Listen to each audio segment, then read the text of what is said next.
तर काय म्हणता पोट्टे, आपल्या डेली ब्लॉगमध्ये तुमच्या सर्वांचं स्वागत आहे. तर चला सुरू करूया. आज आपल्या दिवसाची सुरुवात झाली आपल्या घराचं काम पाहण्यापासून. पण तिकडून आला मयूरताईचा फोन. मयूरताई म्हणे मी गावाहून आली म्हणे, आपल्याला जायचं म्हणे उमदाला टिक्के लावायला. तर काय बसवलं भाच्याला गाडीवर आणि निघालो तिला घेऊन उमदाच्या इथं जायसाठी.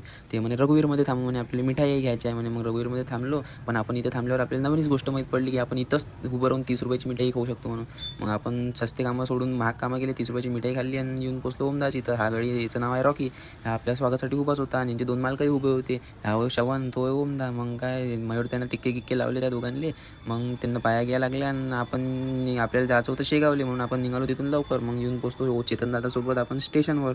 मग स्टेशनवर येऊन पोचल्यावर आपल्याला माहीत पडते गाडी लवकर आहे. मग गाडीनं फटकन आपल्याला येऊन पोचवलं शेगावच्या स्टेशनवर. मग तिथून केला ॲटो. मग ॲटोत बसल्यावर त्यांना लवकर नेलं आपल्याला महाराजांच्या मंदिरात. महाराजांच्या मंदिराचं दर्शन केल्यावर आपल्याला झाले पालखीचे दर्शन. तुम्ही म्हटलं तुम्हालाही करून देतो पालखीचे दर्शन. ते पालखीचे दर्शन केल्यावर म्हणाले असं वाटलं की त्या पालखीसोबतच अंदर चालला जावं. पण काय करावं, आपल्याला जायचं होतं घरी. कोणत्या होती आपली गाडी आणि आपली गाडी आज लवकर होती. मग काय पालखीला जाऊ दिलं अंदर आणि आपण निघालो मंदिराच्या बाहेर. बसलो ॲटोवाल्याला म्हटलं सिद्धगिरी, म्हटलं भाऊ आपण आपल्या याच्यावर कचोरीवाल्यावर. मग त्यानं TTR शर्माच्या कचोरीवाल्यावर घेतलं.